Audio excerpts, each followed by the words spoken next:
world didn't expect it. One rainy morning, a press alert hit every news network. President Donald Trump invites Captain Ibrahim Traoré for a televised international reconciliation forum. People thought it was a hoax. Trump apologizing, and to an African military leader. But it was real. Cameras were already rolling, lights were being set up. The studio, one of the most high-tech on Earth, was glowing with walls of moving graphics, the flags of America and Burkina Faso dancing side by side. Ibrahim Traoré didn't react. For 3 whole days he gave no response. The world watched. Some begged him to accept. Others warned him not to go. But on the 4th morning he stepped onto a plane in Ouagadougou. Wearing full military uniform, Traoré looked calm, his eyes focused. But something about his silence unsettled people. By the time he landed in New York, millions were already watching. Inside the green room, Trump sat quietly, holding a piece of paper. No one knew what was on it, but one staffer whispered, "He's going to read it to Traoré." Outside, thunder cracked. Then the stage lights came on. Something unforgettable was about to happen. The air inside the global broadcast studio was ice cold. Reporters, politicians, diplomats, they were all there, seated in rows under blinding lights. Massive LED screens floated behind the glass stage, pulsing with blue and white. Trump stood on the right side, straightening his red tie nervously. Then came the moment. The studio doors slid open. Captain Ibrahim Traoré entered without a word. He wore his signature camouflage jacket and green beret. Behind him, 2 Burkina Faso guards flanked the entrance, but they didn't move past the door. This was his moment alone. As Traoré walked toward the center stage, the room became still. No camera clicked. No throat cleared. Even the hum of the lights seemed to pause. The moment his boots hit the studio floor, the world held its breath. Trump shifted uncomfortably. Traoré didn't acknowledge him. He simply took his place on the opposite side of the stage. There was no handshake, no smile, just distance. A journalist whispered, "This isn't going how Trump planned." A faint heartbeat-like sound filled the studio. The producers had started the live countdown. 3, 2, 1. The broadcast began. And what followed, no one was prepared for. The moderator's voice trembled as she leaned into her mic. "Mr. President, do you have something to say to Captain Traoré?" The lights turned to Trump. He shifted in his seat, exhaled slowly and reached into his coat pocket. His hand trembled slightly as he pulled out a folded sheet of paper. He didn't speak immediately. Instead, he stared at Traoré, who sat upright, calm, unreadable. Trump finally cleared his throat. This isn't easy for me," he began. He unfolded the letter with shaking fingers. "I wrote this after a long night. I'm not reading it as a politician. I'm reading it as a man who may have judged another unfairly." Camera flashes blinked like nervous twitches. Traoré didn't flinch. He didn't even blink. Trump's voice cracked slightly as he began to read. "To Captain Ibrahim Traoré, leader of a proud people, defender of a continent history often tried to erase." Whispers erupted in the audience. Some American officials looked confused. Others, guilty. Trump's voice grew softer, more hesitant. "I once misunderstood your mission. I called you things I now regret. But after watching what you did in Burkina Faso, how you stood by your people, He stopped. Traoré slowly looked up, and Trump's next words would define what happened next. Trump stared at the paper in his hands. His voice dropped lower. "I called you a threat, a strongman. But now I know you were defending something I never had to fight for. Dignity." Some audience members looked down. Others tried to hide their discomfort. "I was wrong," Trump said finally, eyes glancing up. And, "I'm sorry." Gasps floated through the studio. Trump slowly rose from his seat and extended his hand across the table, right toward Traoré.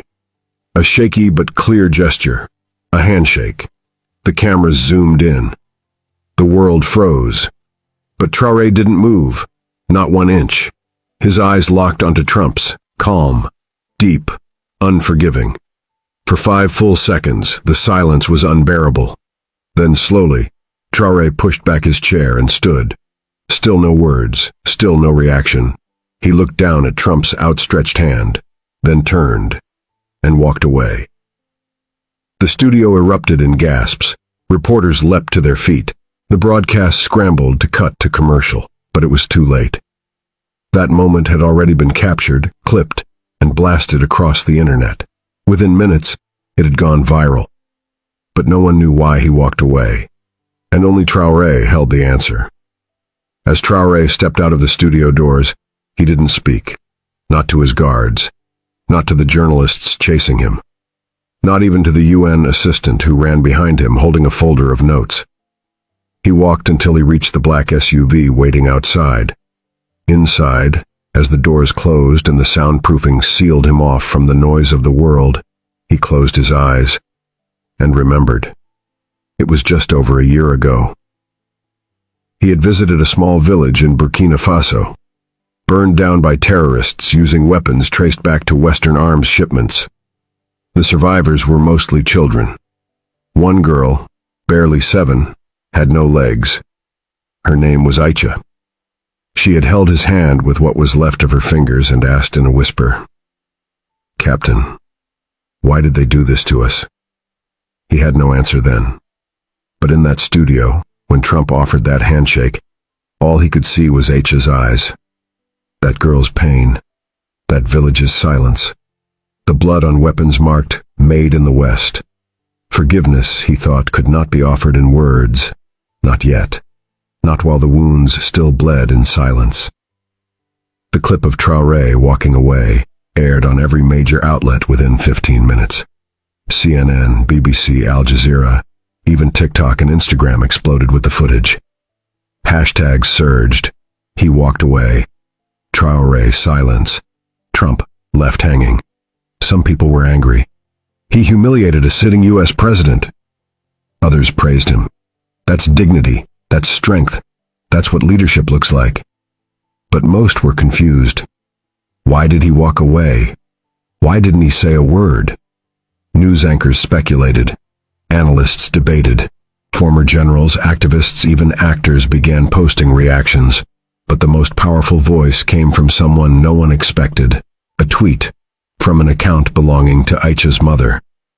She posted a picture of the burned village, then just 12 words. "You can't shake the hand of the one who armed your pain." That tweet hit harder than anything else. It was retweeted over 18 million times. People around the world began researching Burkina Faso, learning about the exploitation, the suffering, the silence Traoré had always spoken against. And for the first time in many lives, people started to cry, not for politics, but for the truth that had always been hidden. That night, Captain Traoré didn't sleep. In his New York hotel room, he sat by the window, staring at the rain. His team was silent. No one dared to speak. A single image haunted him. The girl with the sandals. 3 months earlier, during a quiet visit to Yaga province, he had walked into a makeshift school under a mango tree.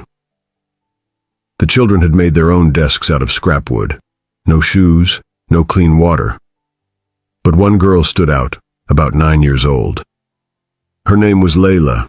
She had used rubber straps to make sandals from old Coca-Cola bottles.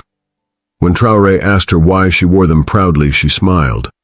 "So, when I grow up, I don't have to walk in the dirt anymore." He had to turn away to hide his tears. Now, in that hotel, he remembered Layla's eyes. How could he shake hands with the very man who once mocked Africa's leaders for being useless, while his country funded the same systems that left girls like Layla barefoot? A handshake might comfort the world, but it would betray Layla. and Traoré had made a promise to never forget her. Backstage, a staffer found something on the studio floor, Trump's leather-bound journal. At first, no one touched it, but as the media storm exploded, a leak occurred. Inside were unpublished letters, written by Trump himself. But they were never meant for public eyes. In one, he confessed, "I see now how America hurt Africa more with words than bombs. We called them poor, then made them poorer. I don't know how to fix it." Another entry read, "Traoré reminds me of the kind of man I never became. Quiet, but principled. I underestimated him." The leak sent shockwaves. Many couldn't believe Trump had written such honest words. And yet, they weren't enough for people like H's mother, or Layla's teacher, or the families still burying their dead. Forgiveness, they argued, wasn't just about apology. It was about accountability. Still, a small movement began to grow online. Let Traoré speak. People wanted to hear his side. Why he walked away. Why he said nothing. But for now, Ibrahim remained silent. Because to him, the world wasn't ready for what he had to say. Not yet. 3 days later, the United Nations held its Human Dignity Summit. It was supposed to be routine. But the moment Traoré's name appeared on the speaker list, added last minute by African delegates, the world tuned in. The hall was full, the tension razor sharp. He stood before a long table of ambassadors beneath the UN's blue flag, wearing the same uniform he had worn in the studio. No slides, no papers, just a deep breath. Then he said, "Before I speak of peace, I must speak of pain." The room went dead silent. "You want me to accept an apology? But my people are still burying bodies from conflicts funded by silence. My children still drink water from rusted buckets. You offer words, but we need justice." He paused. "So I walked away, not to disrespect a man, but to respect the dead." A long pause followed. Then he said, "We don't hate the West. We hate the way the West sees us." Muffled cries echoed from the back row. Some delegates lowered their heads. Others wiped tears. The world had just heard a voice they had silenced for too long. After Traoré's UN speech, the room sat in stunned silence. But as he walked off stage, he paused at the final row, where a translator quietly passed him a white envelope. It had no name, no stamp, just one word in pencil. "Forgive." Inside was a photo, not of a child, not of war. It was of a U.S. military contractor grinning next to a Burkina Faso gold mine, the same mine where 6 young men had died in a collapsed shaft the previous year, digging without safety gear under foreign supervision. Traoré clenched the photo tight. The pain was still fresh. He had visited the mothers of those miners in Kaya. They didn't cry anymore. Their tears had dried months ago. But one of them, an old woman with shaking hands, had whispered in his ear, "Don't let them clean their hands while ours are still bleeding." And he never forgot. The world had begun demanding an answer. Why didn't he accept the apology? But maybe it wasn't a moment of disrespect. Maybe it was a message no one wanted to hear. Some wounds need justice, not just handshakes. 3 days after the UN speech, a video began circulating online. It showed a boy, no older than 10, sitting on the dirt floor of a refugee camp near the Burkina Mali border. He held a broken plastic radio in his lap, tuning it slowly. The audio was fuzzy, but then a voice came through, a news anchor discussing how Captain Ibrahim Traoré had walked away from Trump. The boy looked up and said in perfect French, "He walks away because the world walked away from us first." That single sentence was translated into 18 languages and shared across 5 continents. People cried watching it. Commenters confessed they had never learned about Africa's stolen resources, never knew the names of those villages, never understood why someone like Traoré carried so much pain in silence. The boy's video exploded. It reached actors, athletes, even members of Congress. One post read, "That child said more truth in one sentence than a decade of foreign policy."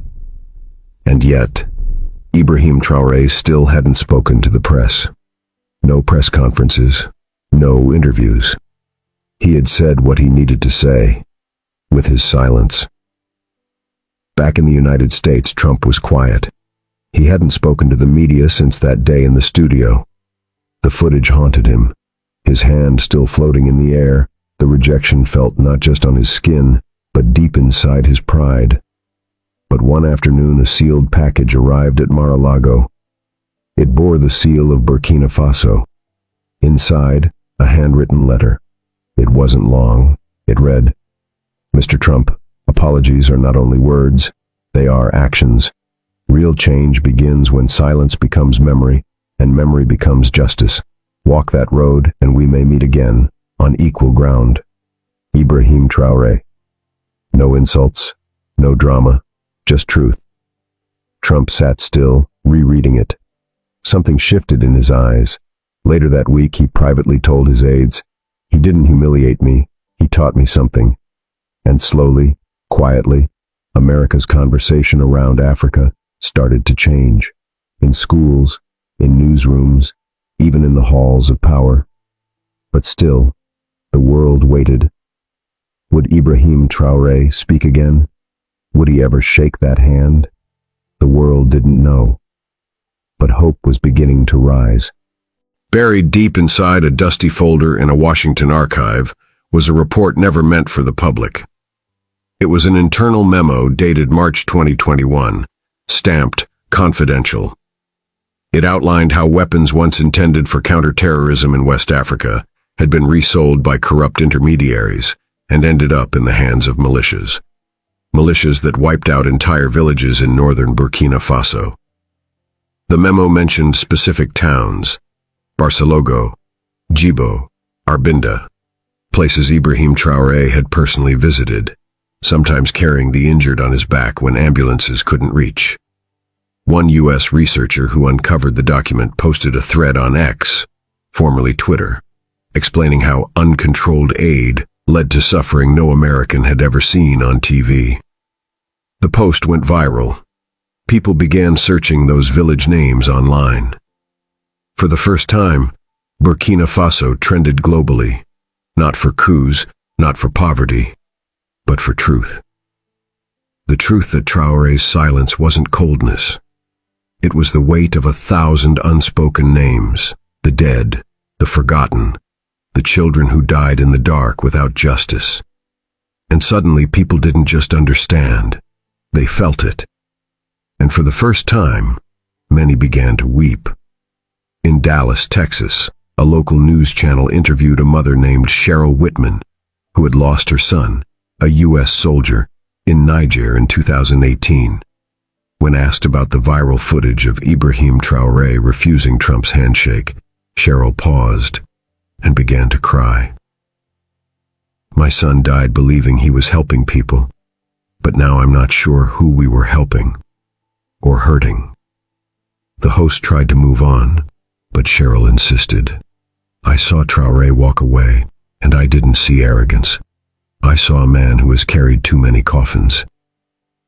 The clip aired across national news. Soon after, other American families of soldiers who had served in Africa began speaking out. Some expressed regret. Others asked questions. Many admitted they had never even heard of Burkina Faso before. One veteran commented on Facebook, "We were told we were saving people, but it looks like Traoré was the one doing the saving, with no cameras." The world was beginning to see him differently, not as just a military leader, but as a symbol of dignity, of resistance, and of wounds still open across continents. It was an interview no one expected to go viral. Juliette Morel, a French foreign affairs journalist known for her sharp commentary, was invited to discuss Traoré on a Paris evening show. At first she was critical. She described him as too rigid, too proud. But then they played footage of a girl named Fati, a child from Pama, Burkina Faso, standing beside a bombed-out school, saying softly, "Captain Traoré is the only one who came when the shooting stopped." Juliet went silent. Her voice cracked. "Live. On air." She removed her earpiece and said, "I sat in studios while children like her bled. Maybe it's not Traoré who's proud. Maybe it's us, who were blind." The studio fell completely silent. The clip spread like wildfire. French and European audiences began posting messages of apology, not from leaders, but from ordinary people. "I never knew. I understand now. I would have walked away too." Traoré had not raised his voice. He had not condemned anyone. Yet tears followed him everywhere now. The world was mourning something it didn't even realize it had lost. 2 months passed. The noise around the handshake moment began to quiet down. But something unexpected began happening in Burkina Faso. International aid agencies, under new public pressure, began funding projects they had ignored for years. One of the first? A small village school in Compiègne, once destroyed in a crossfire, now rebuilt with concrete walls, clean water, and solar-powered lighting. The first child to walk through its new gate? Leila, the same girl with the Coca-Cola sandals. She wore real shoes now. And in her bag was a photo of Ibrahim Traoré, folded carefully behind her notebooks. A foreign journalist asked her what she would say to him if she ever met him again. She smiled gently and said, "Thank you for not forgetting us, for making the world look." The moment aired globally. No speech from Traoré, no spotlight, just a quiet victory. A child returned to school. And for many watching, that simple image of a smiling girl beneath a Burkina Faso flag broke them into tears, because finally, the world had listened. One chilly morning at his Florida residence, Trump stood in front of a mirror. He had just finished watching a clip of himself again, his hand frozen in midair, eyes wide as Traoré walked away. But this time, he didn't feel anger. He felt small. He turned to an aide and said something no one expected. "Ibrahim didn't disrespect me. He respected the ones I ignored." And for once, Trump didn't go on TV. He didn't tweet. He didn't hold a press conference. He just listened.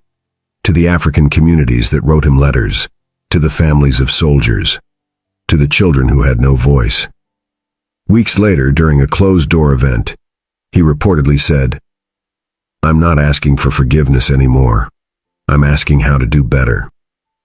There was no handshake. There was no second meeting. But across the world, something more powerful happened. Understanding. And maybe, just maybe, that was the real start of healing. Not with applause, but with humility. Captain Ibrahim Traoré returned home to Ouagadougou. No parade, no speech. Just a quiet ride through the dusty roads of the city he swore to protect.